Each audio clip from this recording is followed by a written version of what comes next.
Rolls Royce कारों की कीमत केवल लाखों नहीं बल्कि करोड़ों में होती है। लेकिन क्या आपको पता है, इस लग्जरी ब्रांड की शुरुआत उस लड़के ने की थी जिसके पास न खाने को रोटी थी न रहने को घर था, जिसे बचपन में कभी स्कूल जाने का मौका नहीं मिला बल्कि उसे मजदूरी करनी पड़ी। लेकिन आज वही लड़का दुनिया की सबसे आलीशान और महंगी कार बनाता है और इसे खरीदने के लिए आमिरों की लाइन लगती है। तो आइए जानते हैं कैसे एक गरीब बच्चे ने दुनिया की सबसे आलीशान कार कंपनी की शुरुआत की थी।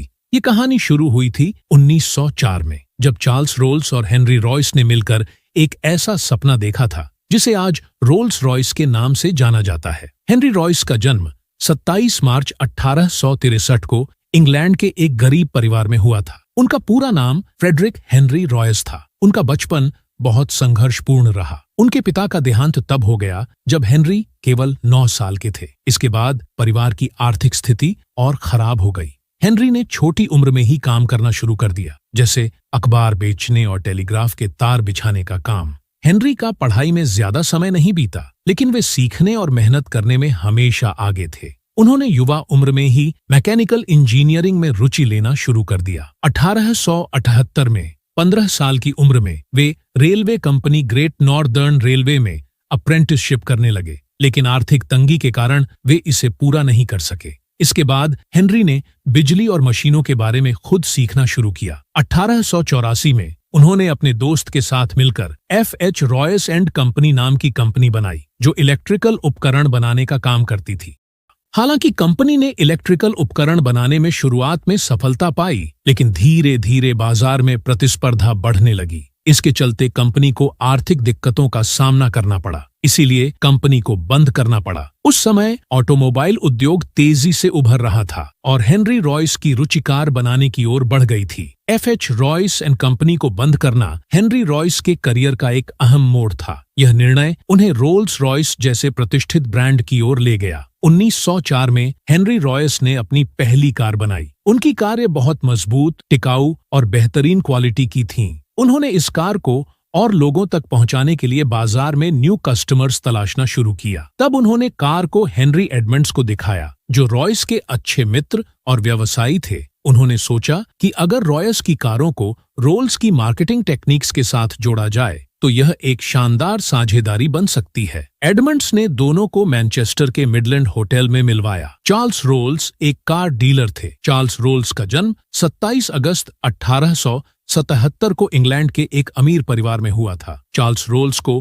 कारों का बहुत शौक था। चार्ल्स रोल्स का कहना था, मैं केवल सबसे बेहतरीन कारें बेचना चाहता हूं। जब चार्ल्स रोल्स ने हेनरी रॉयस द्वारा बनाई गई कार देखी और उसे टेस्ट ड्राइव किया तो वे उसकी गुणवत्ता और टिकाऊपन से बेहद प्रभावित हुए। रोल्स ने तुरंत प्रस्ताव दिया कि वे हेनरी रॉयस की कारों को अपने नाम से बेचेंगे। रोल्स और रॉयस ने एक समझौता किया कि रॉयस कारें बनाएंगे और रोल्स उन्हें बेचेंगे। इसके बाद रोल्स रॉयस कंपनी की स्थापना हुई और उनकी पहली car Rolls Royce 10 HP horse power launch की गई। यह कार बहुत ही पॉपुलर हुई और चार्ल्स रोल्स ने इसे अपने नेटवर्क के माध्यम से बेचना शुरू किया। उसके बाद 1975 में कंपनी ने अपनी रोल्स रॉयस सिल्वर गोस्ट को लॉन्च किया, जिसे best car in the world का टाइटल दिया गया। ये कार अपने टाइम की सबसे स्मूथ और रिलायबल कार थी। कंपनी की अच्छी ग्रोथ हो रही थी, लेकिन तभी कंपनी को एक झटका लगता है। 12 जुलाई 1910 को चार्ल्स रोल्स ने अपने हवाई जहाज से उड़ान भरी। दुर्भाग्य से उनके विमान का पिछला हिस्सा उड़ान के दौरान टूटकर गिर गया, जिससे उनका विमान नीचे आ गिरा। यह दुर्घटना बेहद दुखद थी और चार्ल्स रोल्स की मृत्यु हो गई।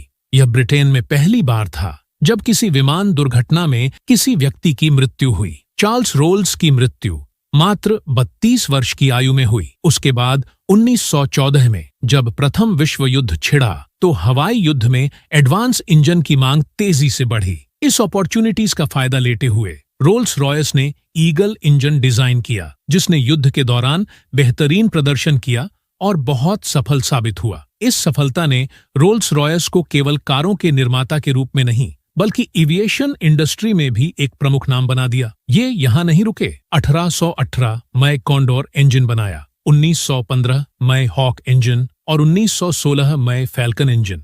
एयरक्राफ्ट इंजन मैन्युफैक्चरिंग में कदम रखना न केवल उनके लिए बल्कि यह कंपनी के इतिहास का सबसे बुद्धिमानी भरा कदम साबित हुआ। उसके बाद रॉयस ने कार और इंजन दोनों पर फोकस किया और नए नए मॉडल्स डिजाइन किए, जैसे कि 1925 मई फैंटम, 2013 मई व्रेथ, 2015 मई सिल्वर डॉन, 2018 मई कोलिनन और 2023 में स्पेक्टर। द्वितीय विश्व युद्ध के बाद रोल्स रॉयस कंपनी ने 1970 के दशक में अपने RB 211 जेट इंजन प्रोजेक्ट के कारण भारी आर्थिक नुकसान झेला, लेकिन 1971 में ब्रिटिश सरकार ने इसे नेशनलाइज कर दिया। इसके बाद रोल्स रॉयस को दो हिस्सों में बांटा गया, रोल्स रॉयस मोटर कार्स और रोल्स रॉयस एरोस्पेस। हालांकि जेट इंजन का कारोबार बच गया और बढ़ा, लेकिन कार डिवीजन को लगातार कठिनाइयों का सामना करना पड़ा। 1980 और 1990 के दशक में रोल्स रॉयस मोटर कार्स की बिक्री में गिरावट आई। इसी कारण 1998 में Rolls Royce motor cars company को बेचने का फैसला किया। फोल्क्सवैगन ने रोल्स रॉयस मोटर कार्स को 430 मिलियन ब्रिटिश पाउंड्स में खरीदा। हालांकि BMW ने रोल्स रॉयस का नाम और लोगों के अधिकार खरीद लिए। इसका मतलब था कि वोल्क्सवैगन के पास कार फैक्ट्री और डिजाइन का अधिकार था, लेकिन वह रोल्स रॉयस नाम का उपयोग नहीं कर सकता था। फिर कोर्ट ने 1998 समझौता किया और रोल्स रॉयस कार निर्माण का पूरा अधिकार BMW को मिल गया। वोल्क्सवैगन को बेंटली ब्रांड मिला, जो रोल्स रॉयस मोटर कार्स का हिस्सा था, लेकिन आज भी रोल्स रॉयस को लग्जरी और परफेक्शन का सिंबल माना जाता है और ये दुनिया भर में अपने हाई स्टैंडर्ड्स के लिए जाना जाता है। अगर आपको ये कहानी इंस्पायरिंग लगी तो हमारे चैनल को सब्सक्राइब करना ना भूलें।